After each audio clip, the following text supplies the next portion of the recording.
After you take this out of the clamps, I've scraped off the worst of the glue. And again, remember that white piece that was on the bottom does stick to it. You just got to pry it off with a chisel. It comes right off.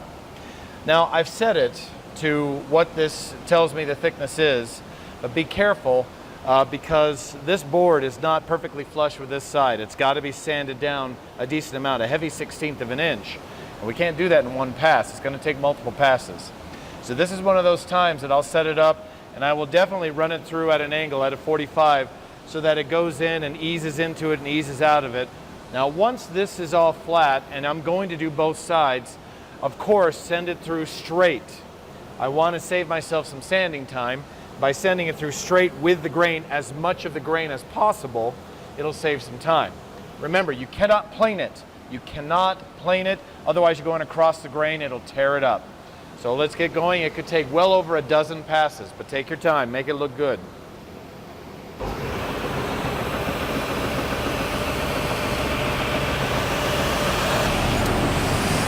So I brought it out after 4 or 5 passes. I now have one pretty good side that it's hit just about all of it. I got a little glue there, but it's at least flat enough. Now I'm gonna flip it and start on the other side. So instead of back and forth, I generally get one good side and then use it to start the other side.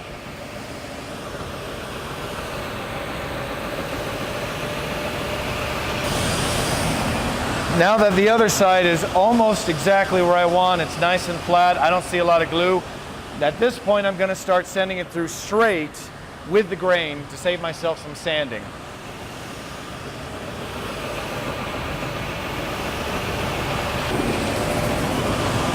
I just went through my last pass and both sides are nice and smooth and flat. My goal on the end of this is to try to keep it at 0.75, really close. Try to keep it above. Now as you can see, even mine ended at 0.74, so a little bit less. That's okay, that's not going to hurt anything.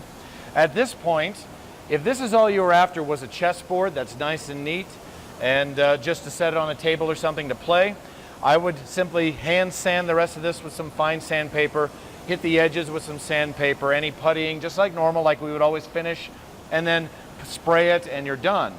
But from this point, now we're going to start the box that builds the drawer underneath this chessboard.